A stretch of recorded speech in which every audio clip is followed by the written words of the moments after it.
এনসিপির আর নিজের মতন করে দাঁড়ানো সেই লড়াইয়ের সেই জায়গাটা কিন্তু লস করলো। তো তরুণদের কাছেও প্রত্যাশা হলো মানুষের এই যে তারা যাতে সঠিক সত্য কথাটা বলে, কিন্তু এখন তারা কিন্তু বন্দী হয়ে গেল। কার কাছে বন্দী হয়ে গেল? এমন একটা শক্তি, যে শক্তির হলো বাংলাদেশের স্বাধীনতা মুক্তিযুদ্ধ নিয়ে যাদের বিতর্ক আছে।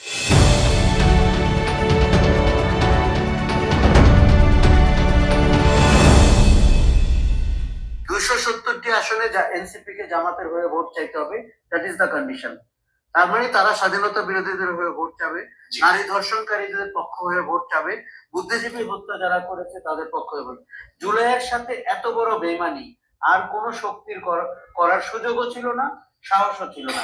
একটা আশরাফ কায়সার কথাটা বলছে খুব বেশ কঠিন ভাবে, আমি নিজেও এত কঠিন ভাবে বলতে পারি না, কিন্তু এটাকে অস্বীকার করা যাবে? সত্যি তো তাই। কারণ এখন যদিও আসন ভাগাভাগি চূড়ান্ত হয়নি, বোঝা যাচ্ছে 30-35টা আসন পাবে, তাও সেই জোটে কিন্তু এনসিপির অবস্থানটা তৃতীয়। প্রথম জামাত 190টা, তারপরে ইসলামী আন্দোলন 40টা, তারপরে এনসিপি 30টা। তার মানে ওইটা হচ্ছে ইসলামী জামাত এবং ইসলামী আন্দোলন জোট, সেই জোটের তৃতীয় অবস্থানে এনসিপি।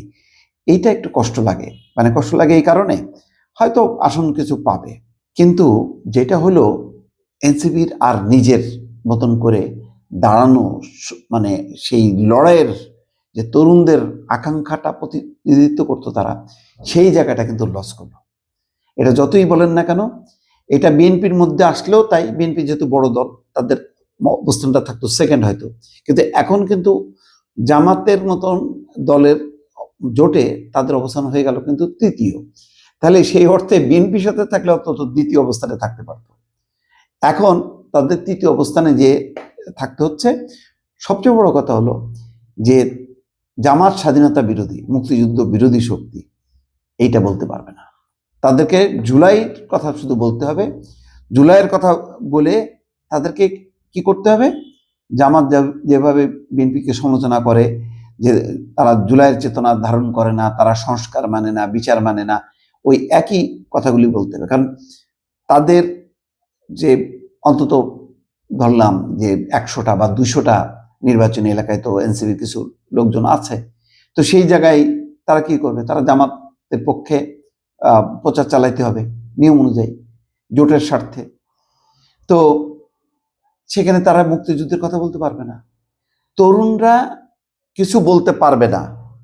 এমনিতে দেখেন এই হাসনাত আবদুল্লাহ, তারপর নাসির পাটোয়ারি, সার্জিস আলম, ওদেরকে মনে হয় যে ওরা যে কোনো বিষয়ে কথা বলতে পারে, মুক্ত, মানে এটাই মানুষ কিন্তু পছন্দ করে। যেমন আমি যদি শুধু একটা লাইনে কথা বলি, আমি যদি বিএনপির সমালোচনা না করি, শুধু প্রশংসা করতে থাকি, এটা কিন্তু মানুষ পছন্দ করবে না। জামাতের শুধু আমি নিন্দা করব কিন্তু ভালো কাজের প্রশংসা করব না, এটা কিন্তু মানুষ এক্সপেক্ট করে না। মানুষ চায় যে আমি সত্য কথাটা বলি। তো তরুণদের কাছেও প্রত্যাশা হলো মানুষের এই যে তারা যাতে সঠিক সত্য কথাটা বলে, কিন্তু এখন তারা কিন্তু বন্দী হয়ে গেল। কার কাছে বন্দী হয়ে গেল? এমন একটা শক্তি, যে শক্তির হলো বাংলাদেশের স্বাধীনতা মুক্তিযুদ্ধ নিয়ে যাদের বিতর্ক আছে, বাংলাদেশের জন্ম যারা চায়নি, তার জন্মের বিরোধিতা করছে, সেরকম একটা দলের সঙ্গে তারা এখন জোট করলো। জোট করে তাদেরকে এখন অন্য কথা বলতে হবে, কিন্তু স্বাধীনতা মুক্তিযুদ্ধ নিয়ে কথা তারা এখন আর মানে নিয়ম অনুযায়ী বলতে পারবে না। নাহিদ ইসলাম সে বলছে যে এটা আদর্শিক জোট না, এটা হচ্ছে শুধু আসন সমঝোতা। তার মানে আসন পাওয়ার জন্যই, কিন্তু নির্বাচনের মাঠে তো কিছু কথা বলতে হয়। ভোটারদের কাছে কি বলবে? একটা হলো যে তারা 30টা আসনে বাইরে, যেমন 30টা আসনে জামাত তাদেরকে জয়যুক্ত করার জন্য চেষ্টা করবে, বাকি 270টা আসনে তাদেরকে জামাত ইসলামের পক্ষে অবস্থান নিতে হবে। তাহলে জামাত ইসলামের পক্ষে বলতে গেলে তাহলে স্বাধীনতা মুক্তিযুদ্ধ নিয়ে এই বিতর্কটা আনা যাবে না। কিন্তু এতদিন কিন্তু তারা মুক্তভাবে বলেছে, এমনকি যেদিন আওয়ামী লীগ নিষিদ্ধের ঘোষণা, জাতীয় সঙ্গীত গাওয়া যখন কি তারা প্রতিবাদ করলো, তখনই কিন্তু এনসিপি এটা রিভোল্ট করলো, বললো যে না, আমরা স্বাধীনতার যেই জাতীয় সঙ্গীত গান গাওয়ার, এটা কেন বিরোধিতা করলো জামাত ইসলাম? সেদিন কিন্তু তারা ক্ষুব্ধ ছিল।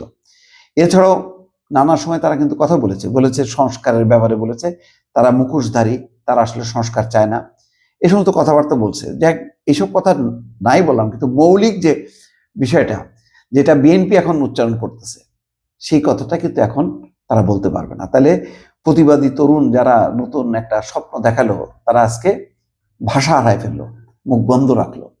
এটা কি প্রত্যাশিত? প্রশ্ন থাকলো।